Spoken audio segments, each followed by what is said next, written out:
欢迎来到巴巴娱乐呀频道，请订阅频道，所以大家不要错过当天最热门的新闻。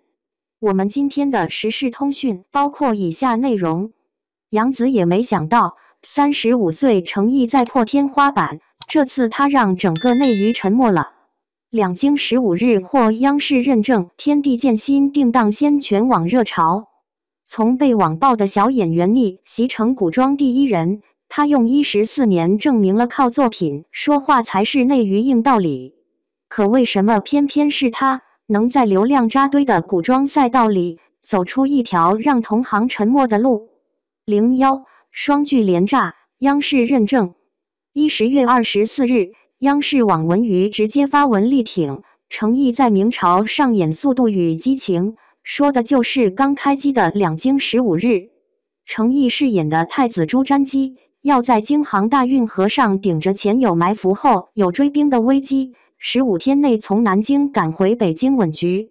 这部剧刚开机就话题不断，毕竟改编自马伯庸的同名小说，本身就自带 IP 热度，一番大男主的位置自然成了两家粉丝的必争高地。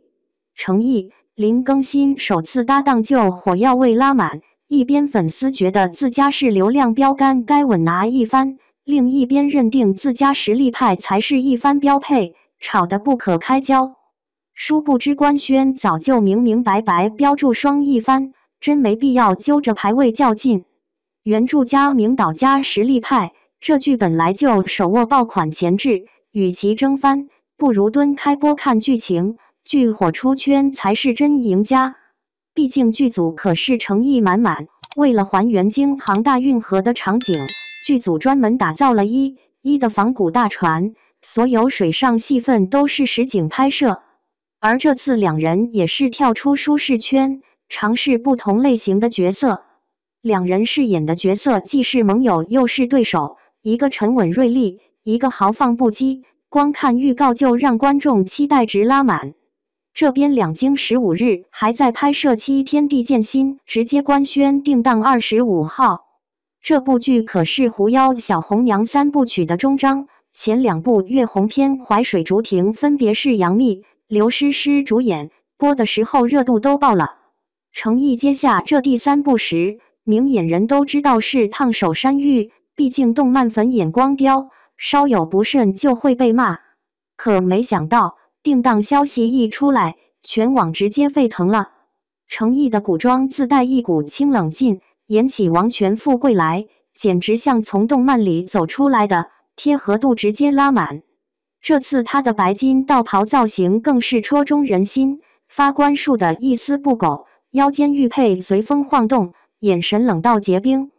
导演杜林之前拍过月红篇和竹叶篇，经验丰富，光是粉丝最期待的万箭穿心场景就搭了超大绿棚，特效镜头预计有3000颗。这次程毅还会献唱王权富贵的角色曲和锁剧，之前他唱《莲花楼》的片尾曲就圈了不少粉，想必这回也能给观众带来惊喜。除此之外，大家这么期待的原因还有一个，就是因为主演是程毅，他的古装剧从来没扑过。从琉璃到沉香如屑，程毅每次都交出漂亮成绩单，这次搭顶流 IP， 年底爆款基本稳了。看到现在大家对程毅都是赞不绝口，可很少有人知道他成名前的路走得有多坎坷。14年熬出头。早年间程毅参加综艺1年级，因为性格内向不爱说话，被网友骂装腔作势情商低，评论区全是负面留言。好不容易靠琉璃火了，前段时间赴山海开播的时候，又被吐槽演技模式化，台词像水牛音，就连几年前的片段都被拿出来审判。有人骂他是白莲花，明明在之前的综艺里能游刃有余处理矛盾，高情商对接导师，后来却在节目里刻意营造天然呆人设，玩游戏说不准词，记不住规则，反差大到让人出戏。面对这些争议，程毅没有辩解，而是用作品说话。从1年级被骂到莲花楼封神，他用了8年。从赴山海的争议到央视认可，只用了几个月，而这背后是14年磨出来的硬核实际。出道至今8部男主剧，4部热度破万，拿下9个年关，11个史关。这样的成绩在内娱古装赛道里几乎无人能及。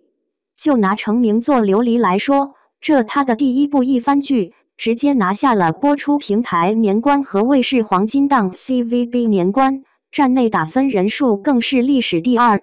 还有和杨紫合作的《沉香如屑》更绝，三生三世的虐恋成了当年现象级爆款，应渊帝君深入人心。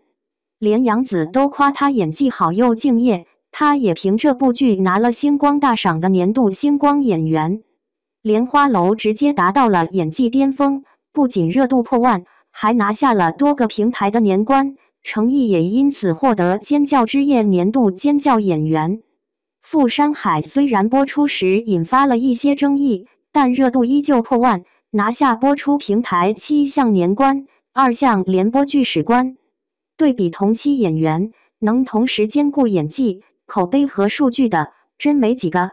谁能想到，当年那个被网暴的小演员，如今能靠实打实的成绩逆袭成古装第一人？不过现在的程毅已经不满足于古装第一人的称号了。从他的待播剧列表就能看出，他正在努力打破自己的舒适区，尝试更多元的角色。03打破舒适区。程毅目前除了定档的《天地剑心》，他手里还握着3部剧：《长安24季深耕古装谍战赛道英雄志》，聚焦正统武侠，还有正在紧锣密鼓拍摄的《两京15日》。虽同为古装，却跳出江湖走向朝堂，与他以往角色形成反差，每一部都有成为爆款的潜力。想想看，当这3部剧陆续播出，程毅用不同的角色证明自己的可塑性时，内娱同行怕是真的要沉默了。现在的内娱，很多演员追求爆火，靠综艺圈粉，靠绯闻维持热度，很少有人愿意沉下心来打磨演技。而程毅恰恰相反，他选择了一条最笨的路，靠作品说话，靠角色圈粉。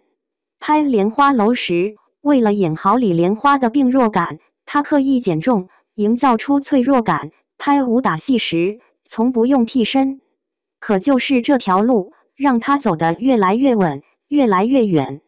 从被网暴的综艺新人，到央视认证的实力派；从接烫手山芋的争议演员，到让同行沉默的爆款制造机。程毅用14年证明，内娱从不需要急功近利的聪明人，反而需要踏实打磨的笨人。